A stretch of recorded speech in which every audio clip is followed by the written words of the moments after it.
வணக்கம்.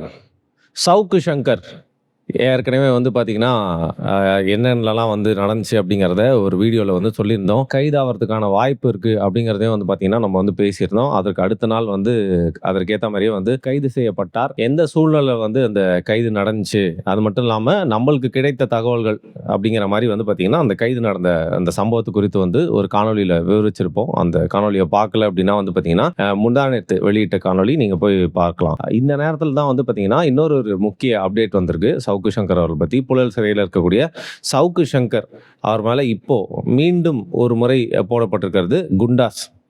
இதற்கு முன்னரே வந்து நெறைய வாட்டி வந்து குண்டாஸ் வந்து அவர் மேல வந்து போட்டிருக்காங்க. ஸோ முதல் முறை, 2வது முறைன்னு பார்த்தீங்கன்னா, 3வது முறை அவர் மேல வந்து குண்டாஸ் வழக்கு வந்து போடப்பட்டிருக்கு. ஸோ இதன் மூலியமா நம்மளுக்கு தெரியக்கூடிய விஷயம் என்ன அப்படின்னா, இப்போதைக்கு சவுக்கு சங்கரால சிறைய விட்டு வெளில வர முடியாது. அதற்கான வாய்ப்பு அப்படிங்கிறது ரொம்ப கம்மி. இப்போதைக்கு அப்படின்னா, எதுல சொல்லலாம்னா, இப்ப இந்த சவுக்கு சங்கர் அப்படிங்கிறவரு எதற்காக மக்கள் கிட்ட வந்து ஃபேமஸ் ஆனாரு? தொடர்ந்து வந்து ஆளும் கட்சியான திமுக அரசாங்கத்தை குறித்து வந்து பார்த்தீங்கன்னா, நெறைய விமர்சனங்கள் சொல்றது மட்டும் இல்லாம, தொடர்ந்து அவங்களுக்கு எதிரான நெறைய கருத்துக்கள வந்து காணொலியா வந்து பதிஞ்சிட்டு இருந்தாரு. ஸோ அதனால இந்த தேர்தல்ல வந்து அதிமுகவுக்கு சாதகமா நெறைய விஷயங்கள பேசுறது மட்டும் இல்லாம, எடப்பாடி பழனிசாமி அவர்கள வந்து பார்த்தீங்கன்னா வந்து புகழ்ந்து பேசுறது, அவர் தான் வந்து அடுத்த முதல்வரா வரணும் அப்படிங்கிற மாரி வந்து தன்னுடைய காணொளிகள் மட்டும் இல்லாம, தன்னுடைய சமூக வலைதள பக்கத்துல வந்து பார்த்தீங்கன்னா, பல பதிவுகள போடுறதன் மூலியமாவும் அவர் அதிமுகவுக்கு ஆதரவா இருந்தாரு அப்படிங்கிறத நம்மளால தெரிஞ்சுக்க முடியும்.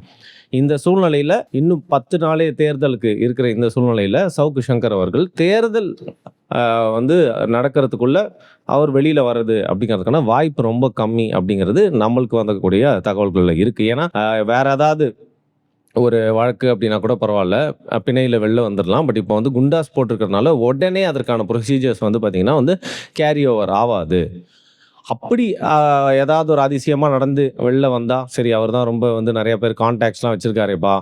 அவர் வந்து பார்த்தீங்கன்னா, இதற்கு முன்னாடி வந்து உச்சநீதிமன்றத்திலலாம் போயிட்டு வந்து தன்னுடைய குண்டாஸ வந்து ஸ்குவாஷ் பண்ணிட்டு வந்தாரே.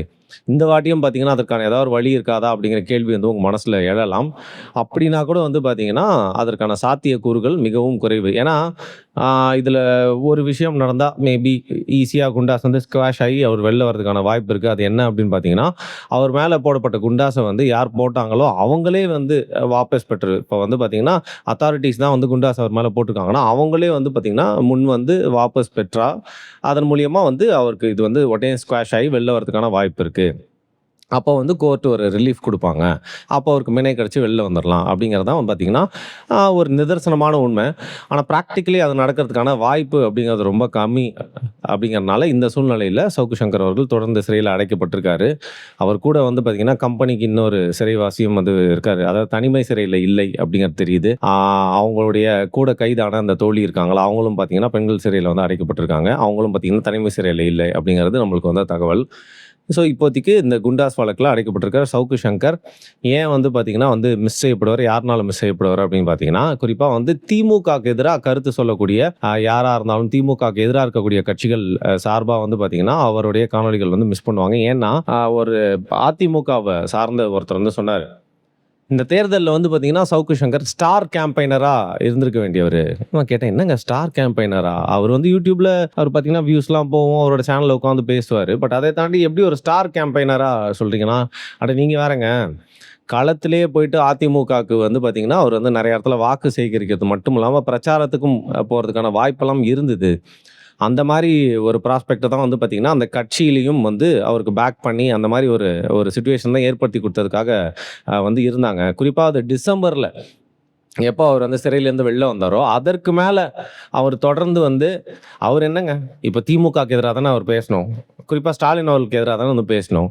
அவரு ஸ்டாலின் அவர்களுக்கு எதிரா மட்டும் இல்லாம, திமுக அரசாங்கத்துக்கு எதிரா மட்டுமே பேசியிருந்தா, இந்த பிரச்சனைகள் வந்திருக்கவே வந்திருக்காது.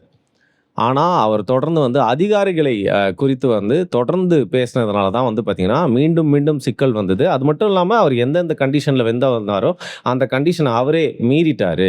அவர் கொஞ்ச நாள் கம்முனு இருந்திருந்தாரு அப்படின்னா வந்து பார்த்தீங்கன்னா, நிஜமாவே சொல்றேங்க, உங்களால நம்ப முடியாது. அவர் வந்து ஸ்டார் கேம்பெயினரா வந்து அதிமுக சார்பா வந்து பேசியிருக்க வாய்ப்பு இருக்கு. பட் அந்த சான்ஸ வந்து அவரே மிஸ் பண்ணிட்டாரு அப்படின்னு சொல்லியிருந்தாரு.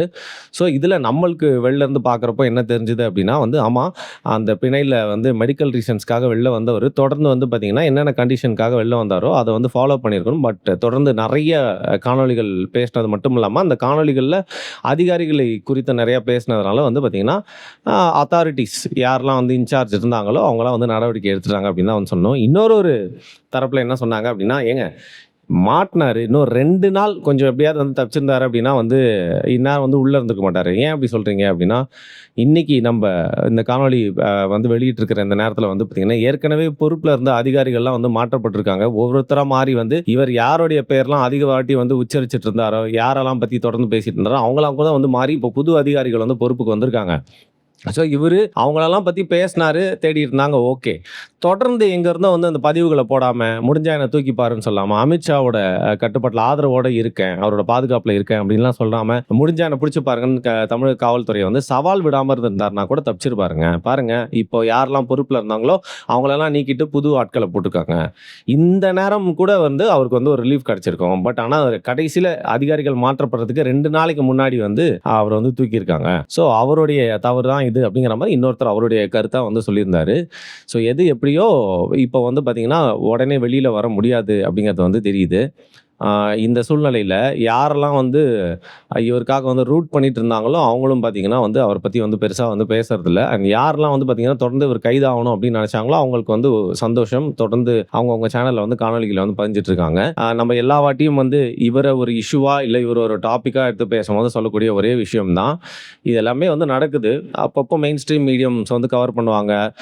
பரபரப்பா இருக்கிறப்ப நெறைய யூடியூப் சேனல்ஸ்ல இத பத்தி வந்து பேசுவாங்க. பட் எல்லா நேரத்திலயும் வந்து பார்த்தீங்கன்னா, இது நடக்குது அப்படிங்கிறத வந்து மக்களாகிய உங்கள்கிட்ட வந்து ரிப்போர்ட் பண்றதுல என்ன தவறு இருக்கு? நெறைய பேர் வந்து பார்த்தீங்கன்னா, இவர் வந்து காணொளி வெளியிட்டப்போ, அந்த காணொளிலாம் எடுத்து அவங்களோட சேனல்ல வந்து போட்டாங்க. அப்புறம் போலீஸார் கூப்பிட்டு கேட்டப்ப வந்து பார்த்தீங்கன்னா, வெளியில பிரஸ் மீட்ல வந்து ரொம்ப தைரியமா பேசினாங்க. ஆனா உள்ள போயிட்டு போலீஸார் கிட்ட நெறைய தகவல்கள அவங்களே குடுத்துட்டு, "ஏங்க இந்த சைடே வரமாட்டேங்க" அப்படின்னு சொல்லிட்டு மன்னிப்பு கேட்டு தான் வந்து வந்திருக்காங்க.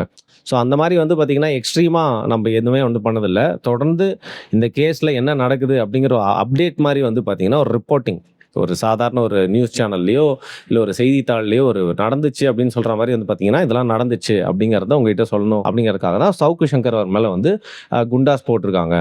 அப்படிங்கிறத வந்து பார்த்தீங்கன்னா, இந்த நேரத்தில இந்த தகவல் உங்ககிட்ட வந்து சொல்லணும்னு நெனச்சோம். அத தாண்டி வந்து ஒரு தம்பி இருந்தாப்லயே, அவர் என்ன ஆனாரு அப்படின்னு சொல்லிட்டு அவங்க கூட வேலை செஞ்ச தம்பிய பத்தி நெறைய பேர் கேட்டிருந்தாங்க. அவர் தான் எப்பயோ வெளில வந்துட்டாரு. வெளில வந்தது மட்டும் இல்லாம, திமுக அரசாங்கத்துக்கு எதிராவும், அவர் கைது நடவடிக்கை எல்லாம் வந்து நடந்துச்சுல்ல, அதற்கு எதிராவும் பார்த்தீங்கன்னா, தொடர்ந்து வந்து போஸ்ட் பண்ணிட்டு இருக்காரு.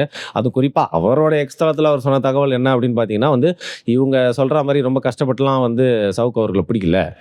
எக்ஸ் தளம் வந்து பார்த்தீங்கன்னா, இவங்க ரிக்வெஸ்ட் பண்ணதின் பேர்ல ஐபியின் மூலியமா அவரோட இருப்பிடத்த வந்து காட்டிக் குடுத்துச்சு. லொகேஷன வந்து ஈஸியா ட்ராக் பண்றதுக்காக வந்து பார்த்தீங்கன்னா, எக்ஸ் கிட்ட இவங்க கேட்ட ரிக்வெஸ்ட்னால நடந்துச்சு.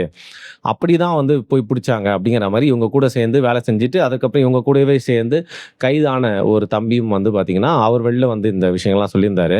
இதுல என்ன கொடுமைன்னா, சவுக்கு அவருடைய தோழி கைதானது மட்டும் இல்லாம, அந்த லாட்ஜோட ஓனர் அவரையும் அலேக்கா தூக்கிட்டு வந்திருக்காங்க. அவரே எங்க தூக்கிட்டு வந்தாங்க? இவங்க யாருன்னே தெரியாது. ஆந்திரால இருக்க லாட்ஜுக்கு சவுக்கோட மூஞ்சிலாம் எப்படி தெரியும் அப்படின்னு கேட்டீங்கன்னா வந்து, இல்ல. நீ அவனுக்கு அடைக்கலம் குடுத்தது வந்து கண்டிப்பா சட்டப்படி குற்றம் இல்லையா? அப்படின்னு சொல்லிட்டு வந்து பார்த்தீங்கன்னா, அவங்களையும் வந்து தூக்கிட்டு வந்திருக்காங்க. அவரும் வந்து இப்போ வந்து சிறையில இருக்காரு. எனிவே இந்த சூழ்நிலையில வந்து பார்த்தீங்கன்னா, யார் இருக்காங்களோ இல்லையோ அங்க தேர்தல் வரதான் வந்து போது. மக்கள் வந்து யாருக்கோ ஒருத்தருக்கு வாக்கு அளிக்க போறாங்க. ஸோ இந்த பரபரப்பான சூழ்நிலையில வந்து யார் இருந்தாலும், இல்லனாலும் வந்து இந்த பெரிய ப்ராசஸ்ல இந்த கேரக்டர்ஸ் எல்லாமே வந்து சின்னதாயிருவாங்க. மக்கள் வந்து யாருக்கு வாக்களிச்சு வந்து வின் பண்ண வைக்க போறாங்க அப்படின்னு சொல்லிட்டு அடுத்த மாசம் இந்த தேதிக்கெல்லாம் பதவியே ஏத்திருப்பாங்க. ஸோ இந்த $1,000,000 கொஸ்டினுக்கான விடை வந்து தெரிஞ்சிடும்.